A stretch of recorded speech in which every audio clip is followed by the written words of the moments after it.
Hey guys, here we are, the Quiggin Out MMA Podcast, and I've got a very special guest. Mr. Brandon Lewis fought on the most recent LFA card. Brandon, how are you doing? I'm doing pretty well considering I'm all banged up, but besides that, yeah, I feel pretty good. I'm doing good. So, talking about your fight back at LFA 102, like, it would look like in the first round, one of those jabs, like, did something right here, and I remember seeing your after pictures, like your before and after, and I was like, hmm that looked like that hurt like hell. like, Yeah, I mean, he was catching me. If over the course of a bunch of fights, over the course of the same fight, within the 3 rounds, he was just catching me with a lot of jabs, and he was catching me almost perfectly in the same exact spot. So as you see here, ooh, I developed a cut over my right eye, and it was just over the time of him just he kept catching me with the same jab over and over in the same spot. But yeah, in the first round he caught me with it quite a bit, and as the fight went on, as you notice, I started to move my head a little bit more. I started to adjust a little bit, but yeah, those first couple jabs, my head was whipping back, and did not look too pretty on my end. So listen, man.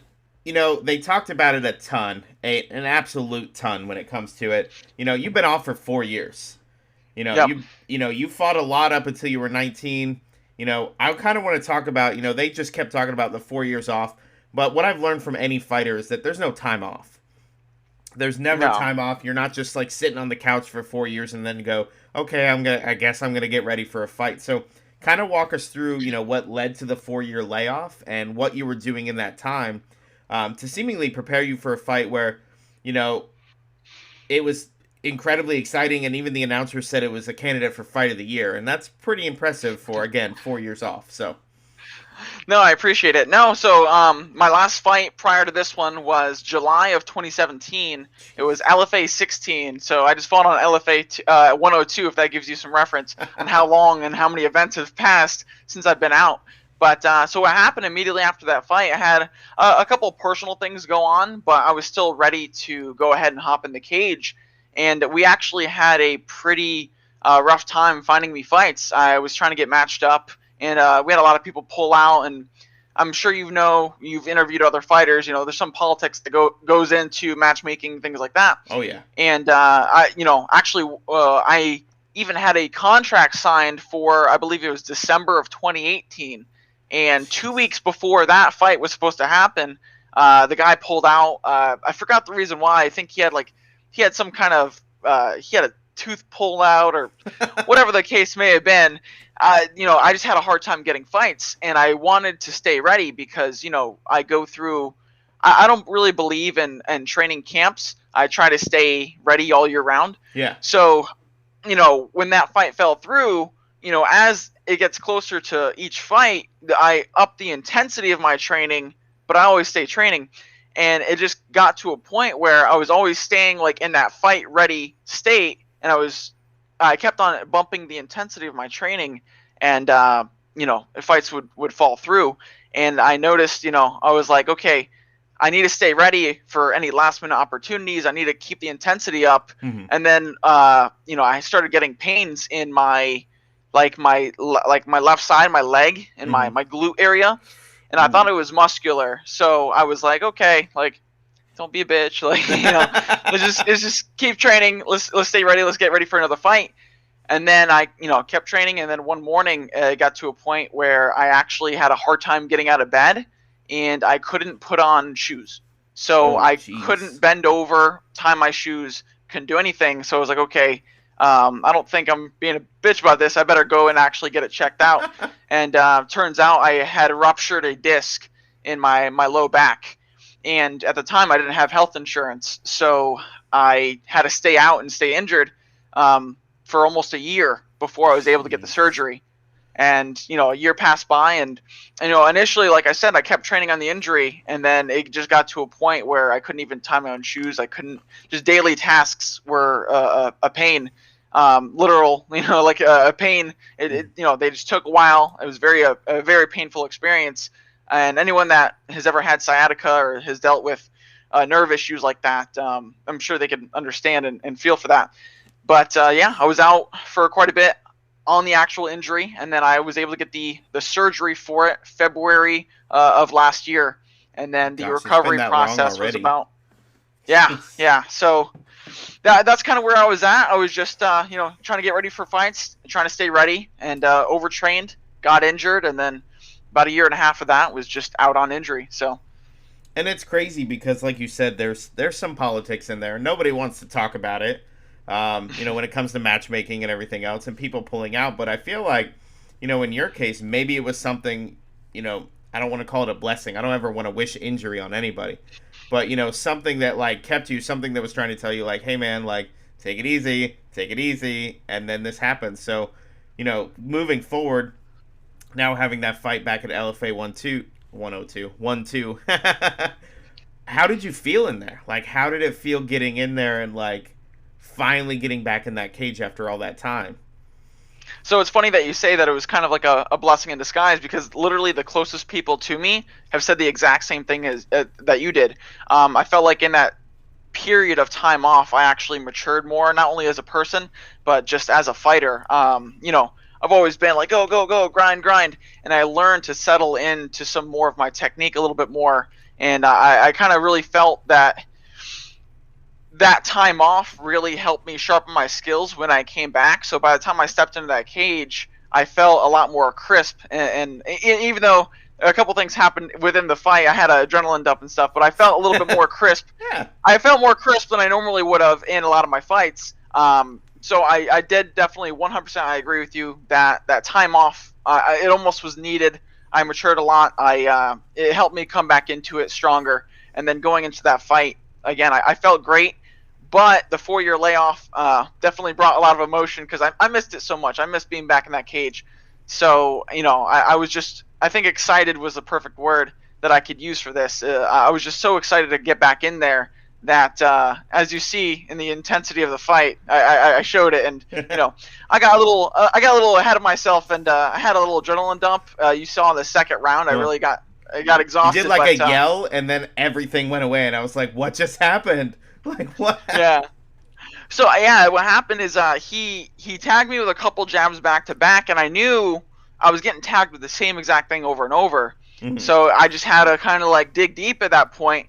I let out that yell, and then that's when I hit him with that double jab overhand, and I dropped him. Mm-hmm. I hit him with a flurry, took him down, but that took out like all of my energy at that point. So after that, I had my hands down, I was breathing heavy. I was still trying to move and keep my head moving and stuff like that, but the rest of the second round definitely was I was like a zombie walking forward the whole time. So I mean, it was entertaining to watch. I just got goosebumps thinking about it, because like I said, I watched it again before coming on here, just seeing like the intensity and seeing everything else, and not knowing exactly when he hurt his hand, because you definitely hurt his hand at some point, and it's from him hitting you. It wasn't. Well, actually, no. So there was if you watch at the very end of the second round, I threw a spinning back kick right before the bell rang. Yeah. And he broke his forearm. Ooh. At that point, and so. Props to Jimmy Meza, because that guy was like the Terminator, okay? Yeah. He fought the entire third round with a broken arm, and like as if it was nothing. That guy, hands down, was one of the the toughest guy I've ever fought. He withstood so much and just kept coming forward. So that definitely props to Jimmy Meza. He was one tough dude. It really was fun to watch in that sense, and I think, I hope this isn't like saying bad things about Meza, but at the end of the fight, like, he goes over to the corner and he's like down on his knees, and the camera shows up and he pops back up like, I'm good, like everything's fine. Yeah. So props to him. Yeah, no, it was intense, and trust me, I was plenty of sore in the back after the fight. Yeah. He actually came back. He sat in the back with me after we both kind of saw the medical team, and because he missed weight, so he came up to me. He apologized about missing weight. And we just kind of talked about how great the fight was and how good of an experience it was for both of us. And we're both happy that we put on a good show for everybody. So, yeah, Jimmy, awesome guy, and I'm sure he'll definitely be back in the LFA, putting on another great performance as well. So, and that's what I love about fighting. Like, that story right there. Like, you guys just beat the shit out of each other for 3 rounds. You broke bones. You got bruises and stitches. And at one point, they're like, blood is pouring out of Lewis's head, and I was like, when? because you were on the ground and the camera never shows like the blood, and by the time they show you again, it's not like but when I think pouring, I think like gushing, and I was like, all right, guys. So I think when we're on the ground and I was on top in that last exchange, I believe some of the blood was coming out and it was on his chest. Yeah. It was actually coming down. It was on him. It was pretty gross. I mean, in the moment, obviously you don't even think about it, but thinking back, yeah, it's disgusting. It's all over him. But no, they did a good job. It wasn't open and dripping out for very long. It was just I think some of the grappling exchanges kind of really opened it up and caused it to bleed. But yeah, those jabs, man, those jabs are the things that opened it up. And it really was, and it was your jiu-jitsu that really saved you in some moments. There was, you tried one of those butterfly sweeps, and it didn't work the way you wanted it to, but it got you off the ground. So I really love the use of jiu-jitsu there. Obviously the commentary is talking about how good Robson Mora is, and I live not too far from there. One of these days I'll get in there, I promise. I've been saying that for years. And really talk about, like, where did you see that fight going? Did you see it being more of a stand-up fight with him having that 7-inch reach advantage? Or were you really trying to get it on the ground? Because it seemed like you would get him to the ground, hit him a couple times, and then he would get up and you'd be like, oh, okay, that's fine. Yeah, no, my mentality going into this fight, if you ask my teammates, my coaches, everybody that I talked to leading up to this, they asked me, oh, how do you plan on beating this guy? And I just said, I'm going to fuck him up. Like, I was just I was just very intense. I was just excited. Like I said, I was excited for me to come back, and my mindset at the time was like, I don't care who this guy is, who they put in front of me. I'm gonna go in and I'm just, I'm gonna throw down, and that's exactly what we did. That's what we did. We threw down, and unfortunately, I didn't get to really showcase too much of my jiu-jitsu in there.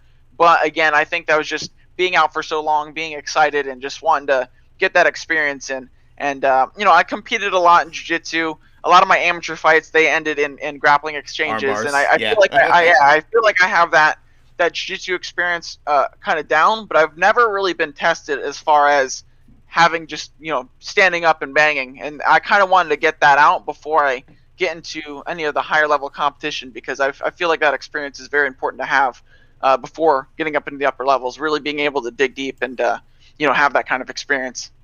And I think that's the coolest part about it, is the dig deep part, because anybody can, I don't want to say anybody. You can stand there and throw punches all day. One of you is going to fall, but it's the person who's digging deep. That person, like, when you came out in the third round, you didn't look like the same fighter that had just walked to his corner at the end of the second. So talk about, I want to know that conversation you had with Coach Daniel. Like, what was that conversation going into the third that you just popped up like you were ready to go all over again? Like, it was crazy to watch. It's funny enough because me and Coach Daniel, he said something that I believe is very important. I know everyone has a different opinion when it comes to coaching styles and cornering and stuff, but there's nothing that he's going to tell me in between rounds or during the fight that I don't know or that we haven't went over during training. So everything that he usually tells me is just keeping me in there, and I don't even think there was a certain exchange of words that had me amped up or anything like that, because my mentality going into it was already at that level. And like I said before, I kind of had that adrenaline dump going into the second, and luckily my conditioning kind of helped me recover for the third. And me and Coach just had that mindset the whole way through, from the time we boarded onto the plane until, after the fight. We just kind of had that same mindset of like, okay, we're going to go in and we're going to mess this guy up. And so I don't think anything in particular as far as the exchanges in the corner, but just the whole mindset and the whole vibe going through the whole entire experience is something that really kept my head in there all 3 rounds. And I think that shows throughout the fight, because throughout the fight, when you're watching it on the broadcast, you just hear Wilder, Canelo, and I can't hear Daniel saying anything. And I know he's talking, and I know he's talking loud, but I don't know if it was where the mics were, what was going on. Like, was that distracting to you when you're hearing them yell just like random boxers' names throughout the fight? Or no. I mean, you got to think too, because of there was no crowd. So normally I'm hearing, in my other fights that I've had, I'm hearing some random crap, people saying stuff in the crowd, all this. It was actually a little bit better. I was able to focus in, and I could only hear that one guy's corner. So him saying, he was like Canelo, cilantro, this and that. Yeah, the cilantro was my favorite because I was like, yeah. what? It was what it was. I just knew, corners have their code names for whatever combinations that they're going to throw, and that's what they had going on. And you can't let it distract you from what you have to do. Regardless of what they're doing or what they're saying, I believe as a fighter it's important to go in there and impose your will, and that's exactly what I tried to do in that fight. So Absolutely. And I wanted to talk about your relationship with Coach Daniel because he's somebody I've grown to know over the years. Guys like Gian Herrera, Alan Cruz, the guys in the gym. Like, talk about the family that you guys have there, because a lot of people talk about AKA and American Top Team and American City, kickboxing and all these bigger gyms, but talk about like your family and how it's really kept you going and motivated, being that you're only 23 years old and you've still got a huge future ahead of you. Yeah, no. Honestly, Coach Daniel is like a father to me. Like I'm just gonna be straight up. He's just a really good human being. He's someone that inspires me to be like as a man, as a human being, and he's just with you. He really cares. You know what I'm saying? You're not just another body in the gym. We don't even have a big team. We don't have fancy equipment. We don't even have a cage. You know what I'm saying? Like we run like a very small pack. And that's what I would describe us as. We're just a pack of hungry blue collar people that work hard, and we just have all the like a collective, the same mindset, and we're all there with the same purpose. And Coach Daniel is kind of the head of that, and he really keeps our heads on a swivel. And he just, again, he's someone that I really look up to as a human being, and I think that's important to have that kind of relationship with your coach. Obviously, I think very highly of him as a martial artist as well, but I believe the number one thing that you should go into when it comes to looking for a coach is just having that relationship with them and having that level of respect for them, just on a person to person, just that base. Absolutely. And not, if you're not in the Tampa Bay area, if you're not following what he does a lot of community outreach. And I feel like you don't see, I'm sure other coaches are out there doing it. It's just not as advertised. But, how does that play into kind of just continuing to show what kind of human being is and continuing to further inspire your faith in him as your coach? Yeah, it was funny because we, it's actually like a requirement. If you want to be part of that team, you have to do community work. And that's actually how he started like a Tampa community outreach program. And it just started with the Deaf War guys and, us doing community service. And it grew into something to where we have members of people in the Tampa Bay area just contributing and volunteering and doing all these great things, for the local area. And that's kind of who Daniel is. He likes to support his community, and just the local people around him. And I think that's very important to do. Because why go and support somebody, someone famous, or a camp or this or that, or people that don't even know you, when you should be supporting the people that are just right here with you and the people that you want to take and bring up with you. He really wants to put Tampa on the map, and I'm all about that. I want to put Tampa on the map as far as bringing MMA up there. So I gotta say, anytime I hear fighting out of Tampa, Florida, it doesn't matter who it is. I'm like, it is a great feeling, because Florida is just a plethora of MMA fighters. So many great guys come from here, and I don't think people understand like how big the scene is here in certain areas. And I say in certain areas, it's big in certain areas, but they don't have a platform. So it's great that, when RFC was doing things, you were fighting on those cards. You were fighting on almost every card in a row. I think you did 37, 38, and 39. Yeah, I forgot the number. I believe it was something like that. I fought back to back on those RFC cards. Yeah. And then you've got Combat Night, you've got Island Fights, you've got all these organizations that are out there really trying to push Florida MMA and what it can do. So, how important it is to you. You said you wanted to put Tampa on the map, but is that really something in the back of your mind as you're moving up to be like, I got to make sure that I'm representing my city and my team? Oh, absolutely. And listen, I don't even live in Tampa. I've lived around Tampa for I've lived around Tampa for years, but the reason why I represent Tampa is because all my training has been in Tampa. I've worked so much in Tampa. I used to live up in Spring Hill. I used to drive an hour and a half twice a day down and back, a session in the morning, go back home to Spring Hill, go back down at night. I everything that I do, all my blood, sweat, and tears is in Tampa. And I think Tampa has, like you said, we have a lot to offer here. And I think people need to know that. And I just want to be one of the people that puts a spotlight on Tampa and really shows out what we have to offer here. So. Absolutely. And I kind of want to go, on that note, Spring Hill, to anybody who doesn't know, Spring Hill's like an hour and a half north of Tampa, Yeah. depending on the day. Yeah. I was born in Brooksville, so I know. Like, Okay. Yeah. I get it. Talk about Brandon Lewis the day he decided he wanted to fight. Like, the day that you were like, you know what, I'm going to commit my life. Oh. Yeah, I know that was a long time ago. And you even said it, so I'm not going to feel bad. But it was at immaturities. There was a lot of, aggression there. So I'm like, talk about that person versus who you are today. What, when I decided that I wanted to fight? Yeah.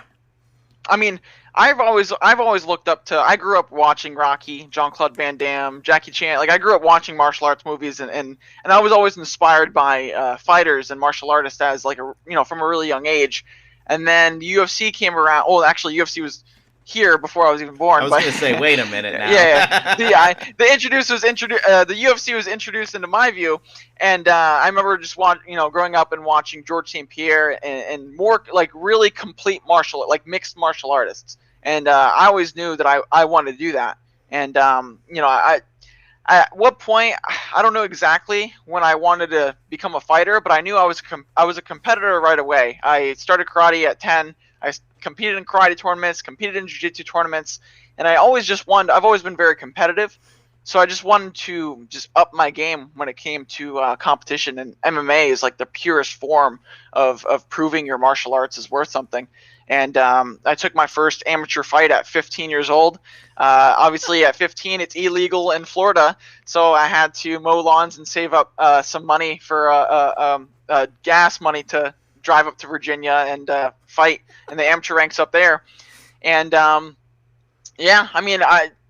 the moment I stepped in that cage for the very first time, I just knew this is what I wanted to do. And I don't know. I still kind of have that same mindset. Like, I've always wanted to be the best. I've always wanted to be a martial arts legend, like the ones that have inspired me when I was young. So that mindset in that aspect is the same. Now, obviously, I've learned a bunch of things as I've had more fights, had more experience. I learned to take care of my body. I learned how to it's okay to take a break. It's okay to take some time off. It's okay. To give your body a rest and come back even stronger. So there's a lot of things I definitely learned along the way, but honestly, the mindset's still the same from from when I was young. I want to be a martial arts legend, and I know it sounds far-fetched from where I'm at right now, but honestly, that's where I see myself, at the very end of the road. I want to be respected among legends, and that's where I want to be. So, and it's not that crazy, because I feel like if you just went into fighting and you're like, I want to be kind of good. I just want to be kind of good. Yeah. You're going to get to kind of good, and that's all you're ever going to get to. At least if you have that end goal, and, looking up to people like George St. Pierre, the guys that were coming up at that time, they are legends of the sport, and we'll say this, and we're just going to disregard things that have happened outside the cage for this conversation to be relevant, but GSP, John Jones, Demetrius Johnson, like, watching those guys, just going through, Jose Aldo, Dominic Cruz, and that's also what I wanted to touch on, and I'll get to that in a minute, but, those guys are legends, and it didn't happen overnight, and everybody at some point was an unknown. When Dominic Cruz lost to Uriah Faber the first time they fought, it took, like, I want to say 7, 8, 9 years before Cruz lost another fight. So it had to build to that moment. So I feel like sometimes those losses or, those unknowns turn into somebody real quick. So, Cruz went through a similar situation where he was out for a while. He had a lot of injuries. So what would you say to somebody who's listening to the show right now, who's a fighter, who's injured? What would you kind of give them advice on how to stay out of the mindset of getting like depressed or, kind of losing track of focus? Yeah, I would say too, because you don't have the same amount of time allocated to training or whatever you're doing at the time, anymore because, the injury took that away. I believe taking that same time that you had allocated to training and taking it to putting it towards something that's also productive. That was one thing that really helped me. I went through a big, I was depressed for a while. I would get just anxious, and almost it seemed like for no reason at the time. I would get overwhelmed very easily during the time during my injury, and these were all new things to me because I've been training for so long, and I always had something as an outlet, and being stripped away from that was very hard on me. So I think having something productive, I would say 100%, having something productive. It doesn't necessarily need to be active. I mean, let's say if you hurt your arm, yeah, go ahead, go for a run, do something that you can do that's active. But in my case, I couldn't even tie my shoes. I couldn't even sit down for long periods of time. I was immobile for most of the time off. So I just focused on work. I focused on challenging myself mentally, and that's something that I didn't really do before. I didn't really try that much in school. I never really challenged myself in the mental aspect of things. So, I moved on up within my company that I work for, and I just challenged myself in that aspect of it. And I think actually that really helped out quite a bit. I started reading. I never used to read before. I started reading books, like I just tried to become productive in other aspects of my life. And I think that's one of the biggest things that really helped me mentally get through my injury. And, being stripped away for something for so long, once you finally get it back, it's that much sweeter. So. Yeah, and we've talked about everything leading up to the fight, but like, how do you feel afterwards? Like, how exciting was that to be away for so long and get everything back? Because I assume all of that rushed to you in that one moment at the end. When the scorecards were being read, I was a little concerned watching it. Mm-hmm. And then I was like, the elation, like, obviously Meza was upset. I didn't agree with a 30-27, no disrespect to you. I thought that first round was a little too close. But I'm like, it was a great fight. So how did it feel afterwards, and how has it felt since, knowing you can go back out there and perform, and you know that you have some things to work on, but really that adrenaline dump, is something you can easily prevent now that you've not been out for 4 years. Yeah, no, I mean, the rush was nothing like anything I've ever experienced. I mean, it felt so good to be back. And just and especially not just being back, but being in there for a full 15 minutes, just getting all that experience in and really enjoying every second of it. I may have looked intense and tired and exhausted, but I honestly I loved every second of that fight. And hell, I wish it would have lasted longer, but I really just can't wait for the next one. I now that I have my body back, I have the full capability of being in that cage and being an athlete again and being a fighter. I just can't wait for the next one. So, hopefully I get another fight sometime pretty soon. And my thoughts are really just, let's keep on moving forward. Let's get more fights, and let's keep on making my way to the top, because that's where I see myself. And however long it takes, I just see myself at the top. So I just can't wait to enjoy the journey, enjoy the process, and keep on moving up. Well, absolutely. And I think that's the crazy thing about it is, you feel like, okay, I got that 15 minutes out, which, over the course of the years that I've been watching MMA, you see a guy that wins decision after decision, and it's not exactly fan friendly. And I say that in the sense of the casual fan. Somebody understands what's going on. It may not be the most exciting, but it's what needs to be done. But it also tests. You made a good point. I'm glad I went the 15 minutes, which you never hear anybody say. But for you to come back and go, my body lasted, I'm still standing, I won the fight, like, that had to give you a huge confidence boost. I can't even talk tonight. It's one of those nights. And all good. But honestly, I love that. And now I feel like you're just trying to make up for lost time. Like, get me another fight, let's go. So if you had it your way, how many more fights would you want to have this year? This year, I mean, as many as my body would allow me to. Right now, obviously, my hands and my shins are a little banged up, but I'm going to be back in the gym this Monday. So, on to the next one. If I come out unscathed my next fight, let me fight the next weekend. I want to be active. I want to stay really active this year. And like you said before, that time off, it's not like I had the entire 4 years off. I definitely grew as a person, as a fighter, and I think I'm ready for that higher level. So, yeah, I'll fight as many times as I physically can in order to get there, because I think I'm ready for it. Well, yeah, of course. And I wanted to touch on something else, and it's been said. I'm not the first person to say it. I'll never claim to say it. Mixed martial arts is one of the only sports where you hear people talk about, well, this isn't my full-time job. I have a job. Mhm. So how does your job feel? If you could talk about your job, how does your job feel about what you do? Do they support you, or are they kind of like, hey, he showed up with, stitches today. Like, what's going on? So currently, I'm the operations manager of a company that does consulting, online courses, things of that nature, and we're actually starting up 2 new companies as well.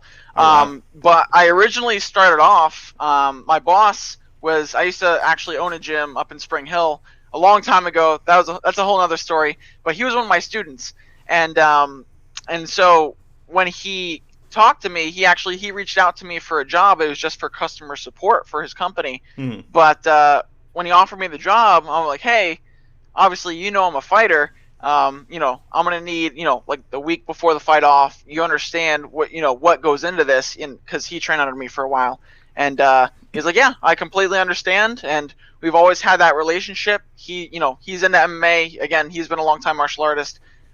So I have the complete support of him, which I'm grateful for.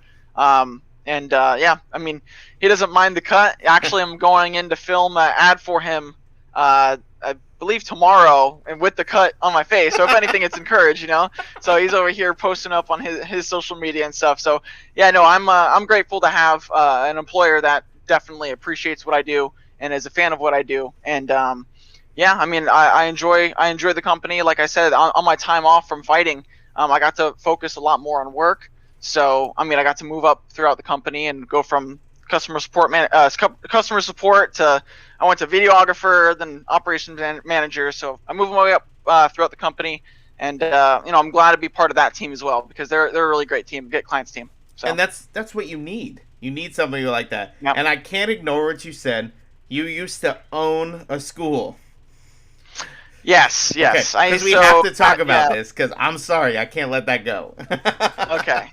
All right. So, yeah, basically, so when I was about, was I 13 or 14, my mother, she got hurt at work, and my father, he didn't want to work, he didn't want a job or anything like that. So I had to step up, and I had to. Initially, I was just teaching private lessons to fellow like teammates and stuff like that at the time, and eventually it turned into, oh hey, like I got a buddy of mine, blah blah, he wants to come, and the program kind of grew into something, and then it turned into a gym. And then it wasn't my choice, but again, my mom we were out of work, I had to support the family, and at the end of the day, I love martial arts, and I actually found my passion for teaching at the time there.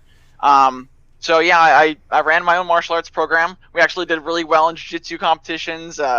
It was up in Spring Hill. You could actually look it up. There's a bunch of like news reports and articles about it. It was called Superman's MMA. You'll see like 15-year-old has his own gym, all that crap. But so you could definitely do some research on that if you like. But yeah, I mean, it was a cool chapter of my life. Obviously, I don't think I should have been running a gym with, I still had I still had a good martial arts experience. Again, we were winning. I got to introduce people to martial arts for the first time. It was a great experience, but by no means for my own MMA career was it the smart choice. I should have been focused more on training. But again, situations happen, things happen. And unfortunately, due to like some family issues, I had to close the gym down when I was about 18. But on the bright side of things, most of my old students, they're still training. They still active. So I'm proud of them. I'm proud of what I did. I'm proud of what we did as a team, and it was a cool chapter of my life. And it's something that I'll always have a story to tell when it comes to that, and it's something I want to come back to after I'm done fighting. I definitely want to open up my own gym again, do it the right way, and it's a passion that I'm glad I found. So. Well, absolutely, and it's a story that unless you're local, you would never known that. Like nobody knows that story, and I'm local, and I didn't know that story, so that's really awesome. But so you got to think like 15, 13, 14, 15, you're teaching private lessons. Yep. Yeah, and then I believe it was November of 2014. We actually opened up the location, Superman's MMA. It was on it was between 19 and Spring Hill Drive in Spring Okay. Hill. Yeah. Yeah, we were a little small 800 square foot building with a few mats. Actually, my first week we just had two borrowed the fold out judo mats, and I think a used Century like Wave Master. And that was it. Oh my gosh. And then we grew, and then we within actually less than a year we doubled in size. We moved to a bigger location, and again we did really well, surprisingly, and we did well in competitions. And again, it was a fun ride. I'm glad I had that experience. I'm glad I did it at the end of the day, and yeah, it was cool, and I'm proud of my Superman's MMA family that definitely stuck with me and believed in me at that time.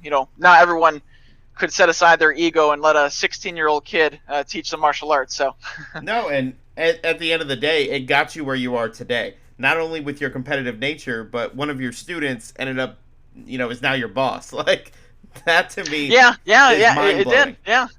Yeah, absolutely. So yeah, no, it definitely opened up doors for me, and I found my passion for teaching, which is something I want to revisit later on in my life after I'm done fighting. And why, like, what was it about teaching that really, inspired you? Because I know not everybody wants to teach. You've got people who can kind of give you some tidbits or kind of give you some pointers. But as far as teaching, it seems like there's some people who are really made to teach and some who aren't. So, why is it something that drives you and, something that you want to do besides the fact that you were doing it at, 13? No, honestly, I'm kind of like a nerd when it comes to martial arts and like techniques and stuff like that. So I love going down into the details of like actual like real martial arts, how a technique works, things like that. And I think just being inspired as a young martial artist myself, and just seeing the impact and how it affected me when I was young, of my coaches and instructors at the time, and again, I was inspired by movies and stuff like that, and being able to pass down that inspiration and that knowledge and all of that just is something that really felt good. And to be able to empower other kids and adults, and to be able to do what they want to do with martial arts. And obviously I always taught people like the typical martial arts, never hurt anybody with it, only use it for defense. But actually it was a good outlet for a lot of the kids in the Spring Hill area, because there's not much out there to do in Spring Hill besides go out and get in trouble, Yeah. And I got to see it firsthand how much it impacted some people's lives, just like martial arts has impacted my life. So, bringing that to somebody and just really, how do you say, giving that kind of that value and that, what's the right word for it? Again, like it impacted, direction, exactly, that direction. Like it affected me so much. It brought so much value and so much to my life, and being able to do that for others is something I can't really describe it in words, because you could see how much it means to some of those kids that I taught. So it's something that I definitely want to revisit. And I think that I love that you called it a nerd aspect, because nerd came up on the last episode, where there's varying degrees of nerds, and we're learning is that there are MMA nerds. Like there are people who know everything about every event, about all this stuff. And I was getting there for a while, because when I started watching, the first UFC DVD I bought was UFC 48. It was like Chemo and Ken Shamrock. Like I didn't know what I was buying. I had just got into it, and I'm like, oh, okay. And then it's like you get people and you're like UFC 67, and they'll tell you who was on that card, and UFC 81, and I'm like, now we're in the 200s, and I'm like, I don't know who's fighting anymore. Like I just want to watch some fights. And I love the technical aspect, because being a nerd about it, being that dedicated to it, is what's going to help you separate yourself from another teacher, another professor, anybody. Because saying, okay, move your elbow this way, that little 3 inches is going to change that position on the ground. That little 3 inches is going to make that strike that much harder. So I love that you're going to do that. I want to see you teaching. I want to see you keep fighting, but the teaching aspect is going to be interesting to revisit, because you see so many people, they just say, do this technique. And they're like, it could be a 5th degree black belt, and they go, show me. And you're like, what, you don't know it? And then they put them in that position. And I always say, a white belt just learned something a black belt's already forgotten. Like it's a, Hmm. it's a fun little thing to say, because when I started training, that's exactly what it was. I'd watch fights and go, why isn't he getting up? Like, why can't he just do this and shift his hips? And then I got in those positions and I was like, oh, that's why. Like, Yeah. he can't move. That's why the guy that's half his size, in jiu-jitsu is so heavy on him that he can't breathe. Like, that's a real thing. So Mhm. teaching has to have that passion and that nerdism. We're going to call it nerdism behind it. And Nerdism. I like it. my word from TJ DeSantis, formatical. That's it's not a word, but we're gonna make it a word. So as long as There we we go. keep using it, somebody will catch on. But just going through everything that you've experienced, you're still so young. Mm. Being on a platform like LFA is a huge spotlight on you. As far as like this isn't just a smaller feed organization. This isn't some tiny. This is one step closer to the big show. And I know this comes up a lot where people are like, my ultimate goal is the UFC. Is that the ultimate goal, or do you feel like getting into any of the bigger promotions at this point is where you want to go, or is it just fight, fight, fight, fight till I'm the greatest? Like I was saying before, I want to be among legends. So whatever path that is that takes me there, it definitely that's what I want. I mean, UFC, I think that's the path that I want to take. But remember, that's not going to be the end goal for me. The end goal is to be, champion and just among legends. And I believe UFC has brought the biggest platform. I mean, there's other organizations out there. I believe organization that's completely underrated right now is ONE FC. I don't know if you've been catching any of their stuff, but Oh my they're god, very, yeah, such great a lot of their events. yeah, a lot of their fights, they're excellent fights out there. But yeah, whichever route comes to me first, or whatever the best opportunity that presents itself at its time, for sure. But the end goal is always going to be undoubtedly one of the greatest. And yeah, hopefully I get a good path that takes me there. But I'm going to work for it, and you know, I'm gonna make sure that that end goal stays in mind the whole time, not just, oh, let me just get to the UFC, oh, let me just get to Bellator, oh, let me just get here, because after that, what's next? I always want to Exactly. be thinking ahead. I always like to think ahead, and I always like to think of the very end goal in mind. So And I like that. And ONE FC, for those who don't know, like fight at natural weight classes. So that would be a yep. huge difference for so many people. Because going back and looking at your fight, like Mesa looked a complete weight class bigger than you. I don't know if it was the reach or the him missing weight. Hmm. Again, he apologized for it, and I will thank any fighter who does that. Anybody who is willing to say, go to you personally. They don't have to go online and say, "Hey, everybody, sorry I missed weight." Him to come to you shows a lot of his character. So, you Yeah. know, if the UFC calls, you're ready. Is there anybody that you'd want to fight? I know I'm looking a little bit far ahead, but is there somebody in the division you've seen and you'd be like, I want to test myself against that person? I know, like I said, I know Um, I'm looking way far ahead, but why not? No, it's one thing. I never really have too many people in particular in mind. Somebody that I like to joke about amongst my friends and coaches and stuff like that is Sean O'Malley, just because of how much of a clown he is. So that's just one guy that I've always wanted to fight, and he's very cocky, and I understand part of that's probably just a show or whatever, and but the whole mentally undefeated, like his whole persona is just a little cringy and a little too much extra for me. So I that's one guy that I definitely one day would like to fight if given the opportunity to, because I think he's too skinny for that weight class too. I think he's just too small and frail. So Sean O'Malley is one yeah, oh my god. Yeah. Sean O'Malley, I think one day I want to fight him, but obviously I'm only 5-0 right now. He's like 12-1, so I got to win a few more fights to get that opportunity. But yeah, that's one guy that I would love to put on a show But for I you guys love for. that. You went straight for him, and because he is somebody, the whole mentally unbeaten thing, you know, and since I'm just gonna say it. Since we're filming this before UFC 260, he's taking on Almeida, and a lot Mhm. of people are counting Almeida out, and I don't think that should be the case when you've got somebody like O'Malley who had that loss against Chito Vera, and it was a pretty Mhm. convincing loss. Yeah. You get hit in a certain part. Connor experienced the same thing when he fought Dustin Poirier. You start getting hit Mhm. with those kicks and how important those leg kicks are. So I hope people really aren't haven't underestimated Almeida. And if O'Malley wins, I was wrong. Sorry, guys. Yeah.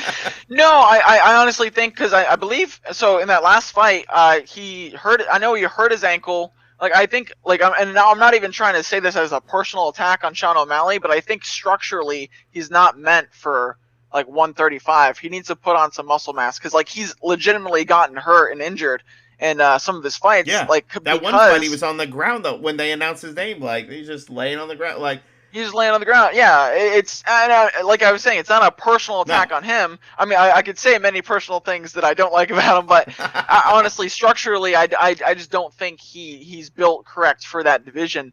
I think he needs to literally hit the gym and put on some mass or some, get some more bone density, drink some milk, something, he, something, the title of the show, Sean O'Malley, drink some milk. Drink some milk, yeah, exactly. But yeah, no, I think if he beats Almeida, good for him. But I think once he starts fighting some of those guys that are just more like, I'm very short and stocky, and I think once he starts fighting people that like are just hard hitters, like really strong guys, I think they're just gonna break right through him. And that's just my opinion on him. But but no, I mean, I think Almeida. Sorry? I said I'm fine with it. That's honest. Yeah. No, but I think I'm going with Almeida this fight too. But I mean, O'Malley's got a lot of hype behind him. He's he's an entertainer. He likes to put on a show, and I can't hate on that, But yeah, please give me the opportunity one day. Well, and people are always discounting a shorter fighter versus a taller fighter. And something in your arsenal, which you hear in the fight. You hear your opponent's corner going, watch out for that overhand right, because you were loading it up, and you were doing it so fast. And as fighting a taller fighter, that overhand right is just right there. It's like a target right on their face. And we saw it with Amanda Nunes when she fought Megan Anderson. Everyone said, oh, how's she going to deal with the height? And I said, she's going to love it because it's right there. So, there was at one point, George Roop used to fight I think he got as low as 135. But he was like a 6'1", 135 or 145er, and I'm like, you're too tall for this. Like, no, this is not good. yeah. Once those shorter fighters. I mean, I'm 5'4", so most of the people that I train with, I'm not. I'm always going to be the shorter guy, 99.9% of the time. Not only in my fights, but when I train, everyone that I train with is taller than me as well. So I have to get used to that reach difference and that height advantage and stuff like that. And again, it's only an advantage if the taller person knows what to do with their reach and knows how to stay on the outside, knows how to keep people within their range. But, at the same time, it's the shorter fighter's job to work their way in and close the distance. So, the person with a longer reach can't use their full extension, use their full power. So, again, there is an advantage to being a taller fighter with more reach, but at the same time, there's advantages to being a shorter fighter as well. So. Yeah, absolutely. And whoever plays their best at the end of the day. And I think what's funny is that I just wanted to yell nerd because you literally just broke down every single aspect of both of your fighting styles. You were like, if they do this and they do this, and you were experiencing a lot, and you kind of were trying to. I think at one point the commentary was like, Lewis doesn't know like why he keeps getting hit. And I'm like, he knows why he keeps getting hit. He just hasn't figured out like what to do with it yet. And I think in that moment, it's a lot easier for somebody on the outside of the cage or somebody sitting at home watching it going, move your head. Because that jab was just so weird when he was getting it thrown. So I know we keep going back to your fight, but it's still fresh and it's still so exciting to watch someone come back. I'd say it's pretty fresh, so. I don't know, but man. No, before and after picture the was jab. Great. One thing that was very deceptive was he had a very long reach compared to his height. He was only like 5'6" or 5'7", but his reach I believe is like the same as Sean O'Malley's. It was so like his seven, arms he had a were a lot 7-inch long. reach advantage. Yeah, he had a very long reach in comparison to his height, so I think that's what threw me off in the beginning. But as you go on in the fight, you see I start moving my head a little bit better. I'm slipping a lot of those punches, and I find my way in eventually. But again, I was out of the cage for 4 years. It took me a little bit to find my rhythm. And if you notice my other fights, it takes me about a round or so to find my rhythm in my fights a lot of times. So, it's part of the game, is what it is, and eventually I got past that jab and I worked my way in and did what I had to do. So it's just like a video game, because that's what I'm going to be able to compare it to. The first time you pick up the controller, you're like, I don't know what any of this does. I don't know what's going on. And after a while, you're like, all right, I got it. Like you hold the controller a certain way, you do something a certain way. I'm gonna go completely off topic with this because it is relevant. So, do you have any thoughts on the Mortal Kombat movie coming out in a few weeks? So April 16th, I believe. Oh, I mean, so I haven't seen too much on it. I saw one trailer of it, and I know it's rated R, right? Yeah. Finally. There we go. That's all I need. That's all I need to know. As long as it's rated R, there's fatalities. I'm hyped for it. I think that was the first. I'm pretty sure Mortal Kombat on the Nintendo 64 was one of the first fighting games I've ever played. I'm into gaming and stuff like that, as you could probably tell by my kind of gaming setup here. But no, yeah, not the headset or the blue glow. Yeah, nothing. not the headset. No, nothing. Yeah. But yeah, no, I'm pumped for that. I haven't been following too much on what's going on when the release date is. I saw one trailer like a month ago, and I haven't been following it past that. So honestly, I can't say too much other than I'm pretty excited. I don't like how they made. I believe they made Melina, and her teeth didn't look like the what's the race? Tarkanian, something like that. Yeah, it didn't look like. Yeah. Sorry. Now, I just know Baraka. Yeah, Baraka. That's the same. That's the same race. Yeah. But it didn't look like the same. So when they make movies based on games or anime or whatever it is, you gotta be specific for the nerds out there, because they're gonna be very picky on details. So yeah. What I think. Hopefully they cater to those people that are picky like me. Yeah. And we'll see. Well, I'm intrigued, obviously, because they're introducing a new character, which everybody was kind of hesitant on, with Louis Tan being a washed-up MMA fighter is actually what he is listed as in the movie, and there's scenes of him fighting inside a cage. So I thought that was a really cool way to bring like MMA into that, because of course MMA would never be in Mortal Kombat, like not like that. No, we're not doing that. No, I know. I've been following it too much, so I'll have to go back and I'll have to check it out. But hopefully, one thing that I really hope they do when it comes to any action movie is I hope they bring like real martial artists in there as the actors.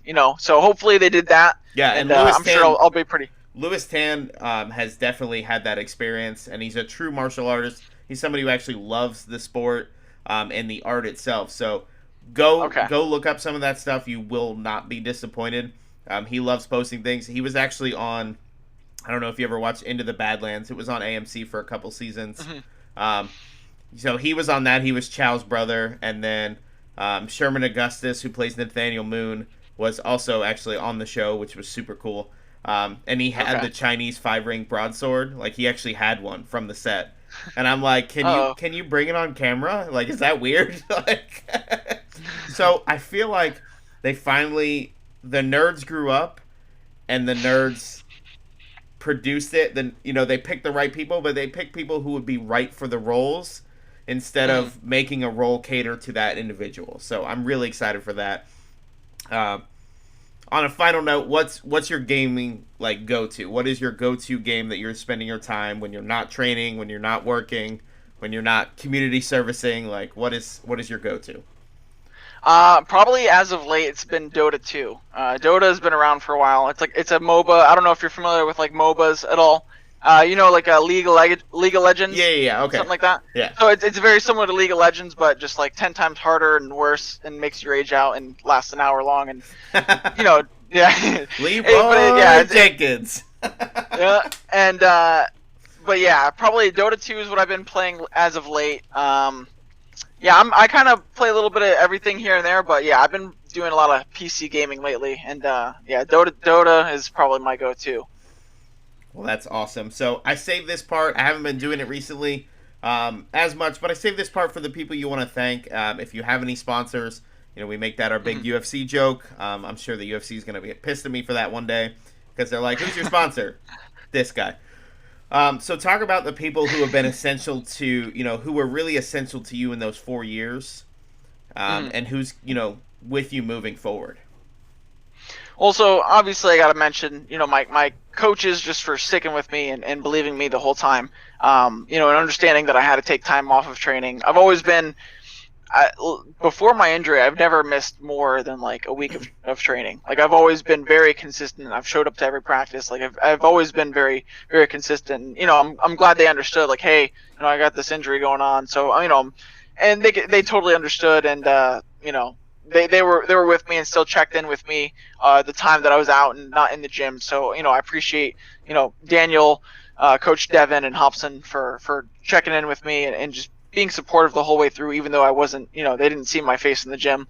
My teammates for, being gentle with me coming back, and really taking care of me. And, a lot of my teammates were just making sure that, hey, how's your back doing? Like, how are you feeling today? And this and that. And so a lot of them were very, very nice and very cautious when, I first was coming back because, I think I first went back to training striking, I believe it was like 3 or 4 months in after my back surgery, and then jiu-jitsu was like 6 months in. Oh wow. So yeah. So they were very cautious in the beginning, and then obviously as I got stronger and better and all that, I gotta appreciate the punches and kicks exchanged back and forth, and all the time training and preparing me for this upcoming fight. I always really appreciate my teammates, and those are the guys that make you better. Iron sharpens iron. And my mom, she's always been my number one supporter. She always checks in with me. That's one person that's just from the very beginning. As nerve-wracking as it is to be a mother of a pro MMA fighter, she's never given me too much of a hassle for it. Within the past year and a half, I moved in with my girlfriend of 8 years, and she's a nutrition. She graduated UF with a nutrition major, and so actually, this was the smoothest weight cut I've ever had because she prepared all of my meals for me. Like she got my diet plan on point, and it was the smoothest weight cut I've ever had. I was actually over half a pound underweight, and I was still feeling good. I still had a lot of energy, and I've been known to have really bad and rough weight cuts prior to that. So this was the first time I've ever actually had a smooth weight cut. So props to my girl Ashlyn for taking care of me on that aspect of it. You hear that, guys? Date a nutritionist. Yeah. And I've recently hooked up with one of my training partners. He's a photographer, and he's been taking some really awesome photos documenting just this whole experience and just capturing moments. And I think that's really important to kind of have somebody along with you and have somebody by your side and on your team is somebody that captures these moments, because I want to be able to go back when I have kids later on be a savage of the day, this and that, and just being able to capture those moments, and he's one of my sponsors as well. You saw his logo in the cage. So Nelson J. Nunes Photography, I definitely want to give a shout out to them, for Nelson especially. And just everyone that still believes in me the whole 4 years off. I said it in my post-fight interview, but it's not easy supporting somebody that's been inactive. I've always been posting up, training videos, this and that. And obviously everyone's question is, oh, when you fighting? And I'm sure, me posting up that I'm training after 4 years, you're like, okay, when's this kid fighting? What's going on? Are you a fighter or what's going on? And I appreciate people that have supported me this whole time that I've been out, even though I haven't been able to get punched in the head for their entertainment. So well, I know I've been watching you for 5 years. I think probably about 5 years. Back in your amateur days, and it's one thing to say this person's got talent, and it was somebody that needed to be, you see amateur fighters, you see a lot of things you can work on. And I remember watching you and being like, all right, I don't see as many holes as I normally do. Like this is a good sign. This is a good sign for things to come. And I think you connected with the right people. So definitely those guys at Team Def War. So I know I probably jumped on you on that one, but No. It's Def War, Arm, and you. That's my team. So I'm proud to represent them. And those guys have my back, and I can't wait to put them on the map as well as put Tampa on the map as far as fighting goes. So absolutely, man. Well, on behalf of myself, Combat Press, it's one of those nights. Fat Boy Jiu-Jitsu, Bertzo's Bake Shop, and La Barba Cubana. You don't have a beard, so I can't really push that on you. But Bertzo's it's coming. I've grown a beard, but I've been doing more of the trim cut lately, as of late. Yeah. So Fat Boy Jiu-Jitsu is obviously local. It's out of Orlando, and so is Bertzo's Bake Shop. So the next time you're in Orlando, go over there, mention my name. Maybe something will happen. I can't promise. So sorry, Stephanie.